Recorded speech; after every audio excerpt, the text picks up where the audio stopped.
எல்லாம் போட்டு ரெடியா இருக்கு.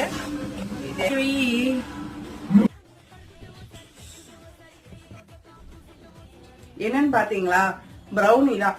சோ ஒரு கஸ்டமர் வந்து என்கிட்ட ப்ரௌனி ஆர்டர் எத்தனை நாள் இருக்கும் அப்படின்னு கேட்டிருந்தாரு. நான் ஒரு 10 days வரைக்கும் இதை வச்சு சாப்பிடலான்னு இருந்தேன். எனக்குமே ப்ரௌனி ரொம்ப பிடிக்கும். செய்யும் போது நானே சாப்பிட ஆரம்பிச்சிட்டேன். பட் அதை எப்படி ஹெல்த்தி வெர்ஷனா கொண்டு போறது அப்படின்னும் போது எல்லாருமே கேழ்வரகு அப்படி பண்ணிட்டு இருக்கும் போது நான் திணையில பண்ணலான்னு. சோ நீங்க இதை சாப்பிடும் போது தெரியும் அந்த கிரன்ச்னஸ் அப்படி இருக்கும் திணையோட ரைஸோட கஞ்சி.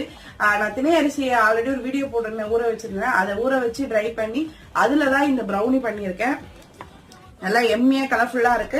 கஸ்டமர் ஆர்டர் பண்ணது 250 கிராம் தான். பட் அதுல வந்து எனக்கு என்னவோ ஒரு 6 பீஸ் இருக்க மாதிரி இருந்தது. சோ நான் எக்ஸ்ட்ரா ஒரு பீஸுமே வச்சிருக்கேன். இதுல டோட்டல் வெயிட் பாத்தீங்கன்னா இப்போ பாக்ஸோட 310 கிராம்ஸ் இருக்கு.